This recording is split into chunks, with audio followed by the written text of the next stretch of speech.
แม่ของลูกตอนที่คลอดได้1 เดือนได้จากไปจากโรคประจำตัวของเพิ่นที่นี่ผัวก็รับผิดชอบดูแลเลี้ยงลูกคนเดียวได้ลูกชายวัยรับกำลังน่ารักวัย1 เดือนอยู่ไปอยู่มาก็มีคนรู้จักสิว่าเพื่อนก็แม่น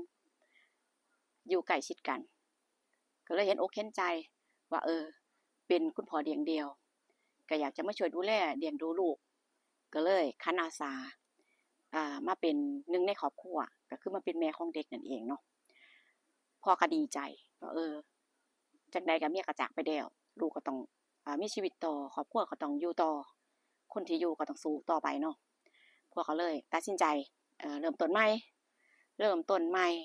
พ่อเลี้ยงลูกมาได้อายุ10 ปีผัวก็ป่วยพ่อนั้นป่วยแล้วก็บ่โดนก็จากครอบครัวไปอีกก่อนจะจากไปเนาะแล้วก็ฮู้โตในช่วงเวลาที่ป่วยสั่งเสียเมียว่าจังใดก็อย่าทิ่มลูกข้อยเด้อเลี้ยงให้แน่เลี้ยงเบิ่งเพิ่นให้แน่ให้เพิ่นเติบใหญ่มีครอบมีครัวเลี้ยงดูตัวเองได้ขอแค่นั้นแล้วทรัพย์สินที่อยู่นำกันเนาะก็หาอยู่นำสร้างโตมานำกันนี่ก็ก็เปิดร้านชำขายของเล็กๆน้อยๆแล้วก็มีเงินเก็บยกให้เมียทั้งหมดเพื่อพอจะได้เป็นการเลี้ยงดูลูกต่อไปแล้วก็เพื่อครอบครัวนั่นแหละก็เป็นเพราะว่าสร้างมานำกันส่วนหนึ่งพอเงินส่วนหนึ่งก็หาได้นำกันทีนี้แม่ก็ดูแลดีนะทั้งจะเป็นแม่เลี้ยงแต่ว่าก็บ่เคยบอกเพราะว่าเลี้ยงมาตั้งแต่แค่บ่ได้อุ้มท้องเอาง่ายๆก็ลูกได้เดือนนึงเดือนนิดๆจังซี่ก็มาอยู่เป็นส่วนหนึ่งในครอบครัวเนาะก็ซ้ำก็คือแบบบุญคุณก็ซ้ำแม่นั่นแหละเลี้ยงมาแต่น้อยๆช่วงเวลาที่ว่านั้นเราก็รักก็แพงก็ดูแลเป็นอย่างดีแต่ว่าเราก็บ่มีลูกอีกเลยหมอก็บอกว่าโตเราน่ะบ่มีลูกซึ่งเราก็อยากมีลูกตัวเองนั่นแหละเพราะว่าเลี้ยงลูกของผัวมา10 ปีแล้วจังซี่เนาะก็อยู่มาเลี้ยงดูบัดนี้ลูกเติบใหญ่เป็นหนุ่มเออทีนี้ก็คือแบบว่าแม่นั่นรักหวงแพงแรงก็มีแฟนมีสาวพามาบ้านแนะนำให้แม่บ่นานก็เลิกกันพามาแนะนำให้แม่รู้จักที่ใดเลิกกันที่นั่นแม่น่ะคือแบบเราจะหวงลูกแล้วก็เราคือแบบเราจะกีดกันคนอื่นซะส่วนมากโดยเฉพาะผู้หญิงลูกก็พอหูอยู่ว่าทุกอย่างสิเฮ็ดให้ลูกทุกอย่างลูกแทบแบบบ่ต้องเฮ็ดหยังคือแบบดูแลเป็นพิเศษดูแลดีแรงแล้ววันหนึ่งเนาะลูกชายเนี่ยก็แบบได้เสียกับผู้หญิงคนหนึ่งแล้วที่นี่ก็เลยมาบอกแม่ว่าผู้หญิงคนนั้นน่ะคือแบบว่าได้เสียกันแล้วคือแบบว่าต้องรับผิดชอบเขาจังซี่พ่อแม่เขาต้องการให้รับผิดชอบจังซี่ก็แต่งให้ก็แต่งให้แล้วก็มาอยู่นำกันก็มาอยู่นำแม่มาดูแลแม่เลี้ยงแม่เนาะก็คือแบบพอแต่งงานแล้วก็บ่เรียนบ่จบก็บ่เรียนบ่จบบ่เป็นหยังก็มาดูแลหลานดูแลหลานนำกันก็ได้ลูกบ่ต้องไปเฮ็ดหยังอ่ามากมายเพราะว่าเท่าที่มีอยู่ก็โอเคก็อยู่ได้ดูแลเลี้ยงกันได้จังซี่พอเอาเมียมาอยู่นำคือแบบว่าคือเขาบ่มีโรคส่วนตัวนะแม่จะแบบว่าจะเข้าไปอยู่ในระหว่างกลางตลอดจังซี่มันก็เลยแบบเกิดแบบไปกันบ่รอดอยู่กันบ่กี่เดือนบ่ถึง4 เดือนสรุปเมียอยู่นำบ่ได้เมียก็พยายามชวนว่าไปอยู่แยกตัวไปอยู่แตกตัวเองบ่คือแบบว่ามันอยู่นำกันบ่ได้ระหว่างสะใภ้กับญาจังซี่นะมันมีอิหยังสักอย่างหนึ่งที่แบบว่าญานี่สิบ่ยอมสิเป็นอยู่กันระหว่างกลางอยู่ตลอดจังซี้ผัวก็ว่าข้อยไปบ่ได้ข้อยห่วงแม่ซึ่งแม่บ่ก็มีกันแค่2 คนน่ะมีหยังก็อดเอาถ้าหารักกันมันต้องสู้ต้องทนได้จังซี่นะคือเมียนั่นบอกเลยว่าอยู่ต่อไปบ่ได้ต่างคนต่างไปดีกว่าเมียก็เลยขอเลิกซึ่งผัวกันก็สงสัยว่าเมียเนี่ยมีผู้ชายคนอื่นบ่จังซี่นะแล้วบางครั้งบางทีเมียก็แอบแบบคุยโทรศัพท์อยู่บางครั้งบางทีอะแล้วทีนี้พอเลิกกันไปจริงๆนะเมียเนี่ยก็ไปอยู่กับผู้ชายคนใหม่จริงๆซึ่งผัวเคยแอบแบบก็สงสัยอะแต่ว่ามันก็เป็นจริงเพราะตอนเลิกกันเขาก็ไปอยู่กับผู้ชายคนใหม่เลยจังซี่คือเสียใจลูกชายนี่เสียใจพอเห็นลูกชายเป็นแบบนี้เนาะแม่แบบเจ็บปวดแรงแม่เสียใจแรงเพราะเรารักถึงบ่แม่นลูกแต่เราก็รักแต่บางครั้งบางทีก็ดูแบบแม่นั่นรักจนแบบจนเกินคำว่าลูกจังซี่เนาะเราสิเฮ็ดให้ทุกอย่างแบบว่าคือแบบว่าเราจะดูแลแบบอย่างดีอีหลีจังซี่นะแทบบ่ได้เฮ็ดหยังเลยจังซี้ลูกชายอะพอเลิกกับเมียจังซี้ลูกนี่ก็เสียใจ ก็ไปดื่มไปหยังออกไปข้างนอกไปดื่มไปหยังซึ่งแม่ก็ซึ่งปกติลูกบ่เคยดื่มเนาะลูกบ่ค่อยดื่มจะเป็นคนที่นิสัยดีนะแล้วพอเมากลับมาเมากลับมาคือเมาหนักแหละแล้วที่นี่คือเมาหนักแล้วบัดนี้คือแม่ก็ส่วนมากจะอยู่ใกล้ชิดแล้วใกล้ชิดกับลูกมากๆจังซี่เนาะพอลูกเมาจังซี่แม่ก็เลยเข้าไปดูแลไปอีหยังเช็ดโต๊ะเช็ดหยังให้ในห้องจังซี่เมาแล้วคือแบบว่าลูกน่ะขาดสติคือเมาขาดสติและความคิดฮอดเมียจังซี่คิดฮอดเมียจังซี่เนาะก็เลยแบบว่าพลั้งพลาดก็เลยแบบมีอีหยังกับแม่ในคืนนั้นซึ่งแม่ก็ซึ่งแม่ก็บ่ปฏิเสธในสิ่งที่มันจะเกิดขึ้นแม่ก็จังได๋ก็ยินยอมนั่นน่ะยินยอมมีอีหยังกับลูกในคืนนั้นก็อาจจะเห็นเพราะว่าลูกเสียใจอยากจะปลอบใจหรืออีหยังสักอย่างน่ะบ่หรือว่ารักลูกมากเกินกว่าว่ลูกเพราะมันก็บ่แม่นสายเลือดเนาะมันก็อาจจะเกิดขึ้นได้ในความรู้สึกจังซี่แหม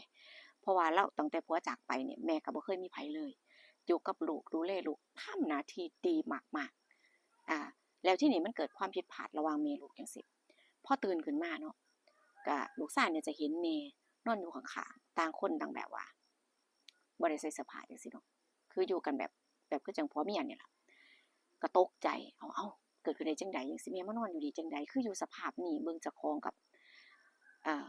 แล้วตกใจคือแบบว่าทำใจบ่ได้จังซี่แม่ทำใจบ่ได้คือแบบว่าเจ้าของรู้สึกผิดนะลูกชายรู้สึกผิดว่าเกิดอีหยังขึ้นเจ้าของเฮ็ดอีหยังขึ้นเจ้าของเฮ็ดอีหยังจังซี่นะมันเกิดความผิดพลาดแล้วพ่อแม่ก็ตื่นที่นี่ก็แม่ก็พยายามปลอบใจลูกว่าบ่ต้องไปคิดหยังหลายเรื่องที่มันเกิดขึ้นก็ปล่อยไปถ้าเฮาบ่ไปยึดติดหรือว่าคิดมากก็บ่เป็นหยังหรอกลูกแม่อโหสิให้จังซี่คล้ายๆว่าแม่อโหสิให้แม่บ่โกรธบ่แค้นลูกจังซี่แหมแม่เข้าใจลูกดีแม่ก็พยายามเว้าจั่งใดก็ได้ให้ลูกรู้สึกดีจังซี่นะพอลูก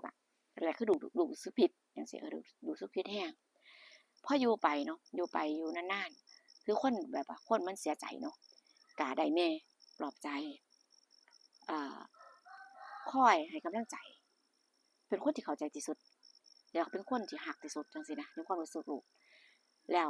ระหว่างครั้งแรกอาจจะพลาดก็จริงนะแต่ครั้งต่อไปมันก็เป็นการแบบเต็มใจสมยอมแบบความรู้สึกดีทั้งสองฝ่ายจังซี่ทุกคนเชื่อบ่แล้วมันก็เกิดขึ้นจริงซึ่งแม่ลูกก็อยู่กันเป็นปกติคล้ายๆคือแบบเป็นแบบอยู่กินกันเป็นผัวเมียเป็นปกติเพราะว่าก็มีร้านชำเนาะขายของอืมขายของช่วยกันดูแลจังซี้ซึ่งก็เป็นอ่าคือแบบคนข้างๆเนาะมันในตัวเมืองเนาะบ่แม่นว่าอยู่ในบ้านนอกซะจังซี่นะคือทุกคนต้องดิ้นรนทำมาหากินเลี้ยงปากเลี้ยงท้องบ่ได้สนใจครอบครัวไผอิหยังจั่งใดดอกว่าพ่อแม่อยู่กันก็คืออยู่กันได้บ่มีปัญหาก็คืออยู่ไปจังซี่นะ